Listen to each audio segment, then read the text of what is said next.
सम्पूर्णमा नमस्ते। यतिखेर चाहिँ अहिले म भुषाल नर्सरी उद्योगमा छु। यतिखेर हामीसँग अहिले सिजनलाई अब आउने सिजनलाई मध्यनजर गर्दै हामीले यो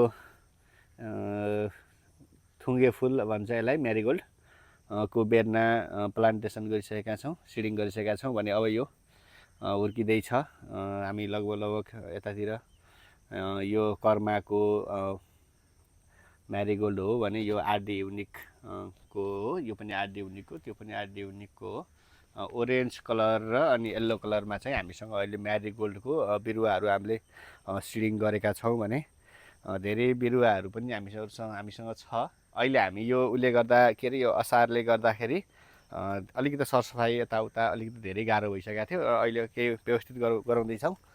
अहिले हामीसँग यो ताइवानी अम्बा हो।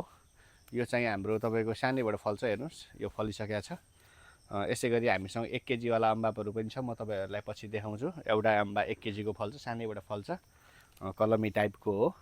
हामीसँग सुनकागतीको बेर्नाहरू होइन, आँपको बनाना आँपहरू, अनि तपाईँको मियाजाकीहरू, अल्फान्सो जस्ता आँपहरू पनि छ। त्यसै गरी हामीसँग टन्नै फुलको बेर्नाहरू पनि रेडी छ। अझै हामी यसलाई अझै व्यवस्थित गराउने कोसिस गरिरहेका छौँ।